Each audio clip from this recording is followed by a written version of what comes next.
Imagine que você está dentro de um trem ou de um ônibus e de repente você percebe que o destino final não é mais aquele lugar que você gostaria de ir. Você escolheu entrar naquele trem ou naquele ônibus, mas no meio do caminho você percebeu que não quer estar naquele lugar. Você continua dentro desse trem ou você vai dar um jeito de descer? Será que vale a pena ficar nesse trem? Você pode, em algum momento, estar vivendo uma situação de carreira ou de relacionamento ou alguma outra escolha que você tenha feito na vida que em algum momento fez sentido para você e que deixou de fazer. Nós vamos falar hoje sobre o livro Desistir e Ter Coragem de Ser Feliz. Por que desistir? Porque essa ideia se relaciona a uma escolha que você fez. Então, desistir no sentido de abrir mão de uma coisa para viabilizar outra.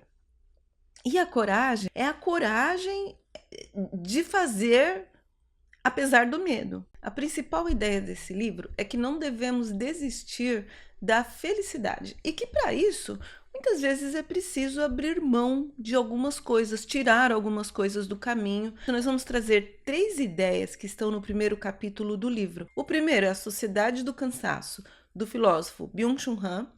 A Sociedade do Cansaço é resultado também da ideia de que não devemos desistir jamais. A segunda ideia é relacionada a desempenho e punição, e para isso nós vamos trazer o pensamento de Michel Foucault e vamos entender como esse pensamento se relaciona com a sociedade do cansaço.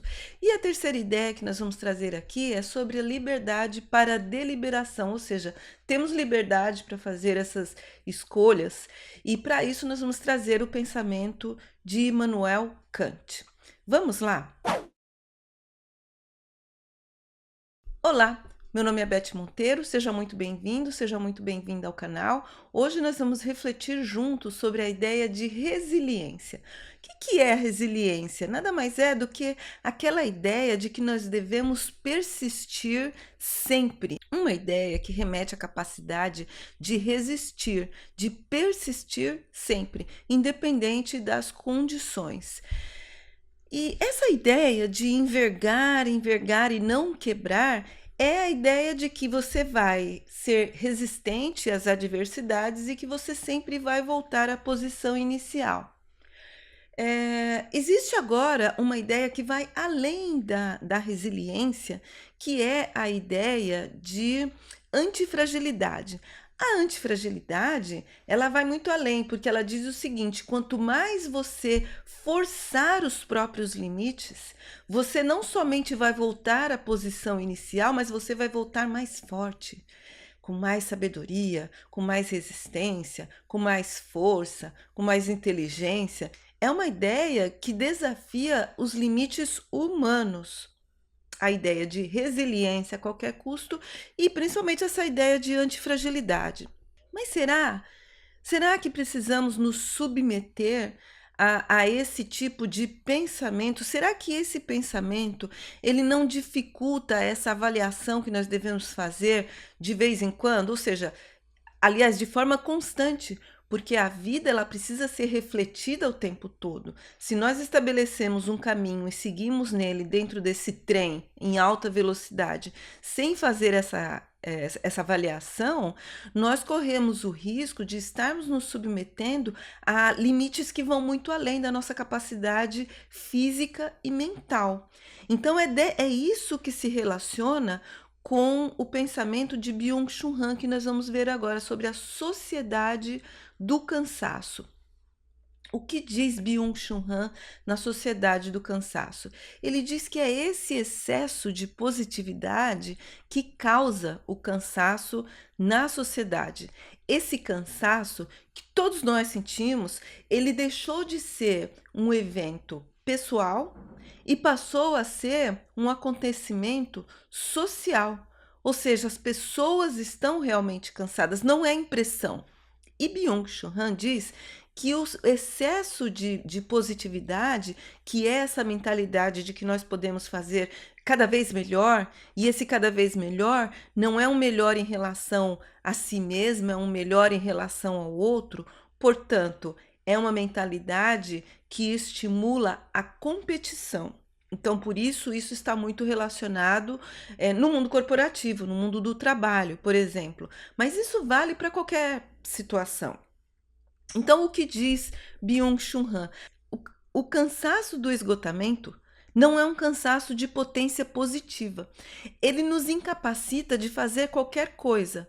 Ou seja, esse cansaço do esgotamento, ele nos incapacita de fazermos essas paradas para reflexão, essas reflexões que precisamos fazer de tempos em tempos, no meio do caminho, sobre os nossos limites e sobre as possibilidades de mudanças.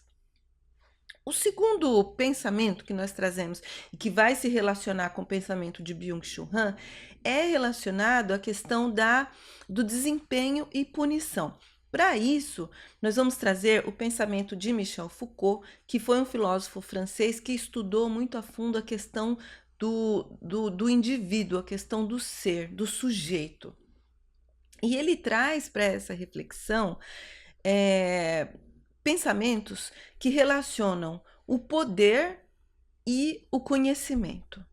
E ele traz essa relação entre poder e conhecimento para o poder exercido pelas instituições. Então, instituições carcerárias, instituições psiquiátricas, que foi uma coisa que ele estudou muito, as instituições de ensino, por que não no ambiente de trabalho? Como que essa punição ela acontece hoje de uma forma um pouco diferente?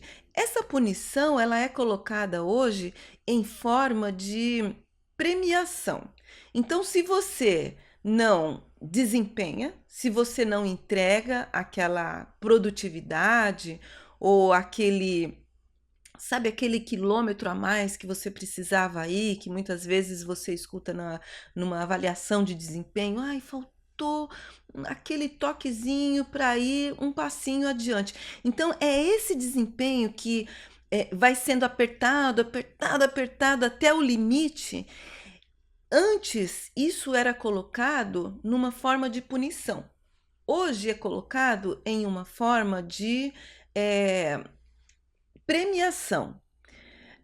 Mas no fundo é a mesma coisa, né? Porque, na verdade, se você não entrega, se você não desempenha, se você não vai além como é esperado, e esse além, ele nunca vai ser suficiente, você tem, então, não vai ter uma promoção, não vai ter aquele pontinho que faltava para passar para o próximo nível, e eventualmente não vai pertencer ao quadro mais, vai ser dispensado. Então, essa disciplina por si só traz um caráter punitivo. E nesse sentido, a relação entre desempenho e punição é muito próxima dessa sociedade do cansaço de Byung-Chul Han. Isso faz com que a resiliência seja fundamental. Se você não é resiliente, se você não aguenta o tranco, você não vai conseguir ir sempre dando, entregando mais.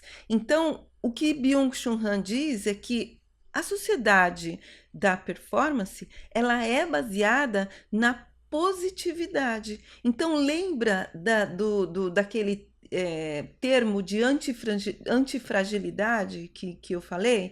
É isso. Então, a sociedade ela está toda permeada por essa questão de resiliência e de ultra-resistência, porque nós somos super humanos e somos super em tudo o que fazemos. Ora, o que diz Byung-Chul Han? Essa mentalidade que antes estava na sociedade disciplinar, que vinha de fora para dentro, hoje ela vem de dentro para fora, porque é uma cobrança que vem de dentro do indivíduo. E segundo ele, ela é uma forma ainda mais cruel de punição. A ideia aqui é refletir sobre essas referências para trazer essa consciência para entender quais são os limites do corpo e quais são os limites da alma. Porque se a gente entra nessa onda de resiliência a qualquer custo, nós corremos o risco realmente de ignorar os limites do corpo, os limites da mente, os limites da alma. E é por isso que a gente vê tantas pessoas adoecendo no ambiente de trabalho. Então, acho que é uma reflexão que faz muito sentido. A terceira ideia, e aí já que a gente está falando sobre fazer a reflexão para eventualmente mudar a rota, mudar o caminho e reavaliar, a terceira questão é exatamente relacionada à liberdade. Temos liberdade para deliberar? E aí você pode dizer, claro que sim, todos nós temos liberdade para fazermos as escolhas sobre aquilo que nós queremos. E aí nós vamos trazer então a ideia de Immanuel Kant. Immanuel Kant é um dos filósofos mais importantes da modernidade e uma referência em termos de pensamento epistemológico e no campo moral. Para Kant, a liberdade está associada à noção de autonomia e à possibilidade de agir de acordo com a moral.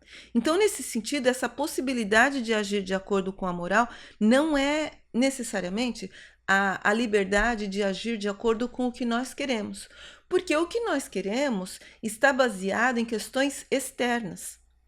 E o que nós fazemos quando nós baseamos a nossa liberdade na questão moral, que é uma coisa que vem de dentro e não de fora, aí nós estaríamos exercendo essa autonomia a que ele se refere. Que ele diz: a moral propriamente dita não é a doutrina que nos ensina como sermos felizes, mas como devemos tornar-nos dignos da felicidade. Então é essa reflexão que vai nos dar essa autonomia. Liberdade para Kant, então, não é fazer o que se quer, pois isso estaria associado ao desejo. A liberdade para Kant é transcender aos impulsos do desejo e encontrar a liberdade na autonomia. E aí vou trazer um trechinho do livro. Agir com liberdade é agir de acordo com a moral, a partir das motivações internas e não externas, tais como o desejo que eu tinha de desenvolver uma carreira. Esse desejo era baseado em forças externas. E eu estou fazendo aqui uma reflexão sobre um momento em que foi necessário realmente fazer uma escolha profissional. Mais uma vez, temos aqui uma ideia que desafia o senso comum da resiliência, trazendo o nosso exemplo para o campo do trabalho. Diz Byung-Chul Han, o excesso de trabalho e desempenho se agudiza numa autoexploração. Essa é mais eficiente que uma exploração do outro, pois caminha de mãos dadas com o sentimento de liberdade. Nesse sentido, temos liberdade para deliberar. Porém, precisamos refletir sobre esse entendimento de liberdade e refletir sobre a questão da autonomia. Essas três ideias, sociedade do cansaço, desempenho e punição e liberdade para deliberação, reforçam a necessidade de refletirmos sobre a possibilidade de fazermos escolhas para sermos felizes, para fazermos as escolhas em relação ao que realmente nos interessa. Para isso, é preciso ter coragem para fazer as escolhas, coragem para seguir um caminho diferente daquele que nós traçamos para nós mesmos, coragem para enfrentar uma cobrança que eventualmente pode vir da sociedade em relação às escolhas que você está fazendo. Hoje nós trouxemos 3 ideias que se relacionam à questão da resiliência, que é um tema que é tratado no primeiro capítulo do livro. Eu espero que essa reflexão tenha sido interessante para você. Muito obrigada. Até a próxima e um abraço.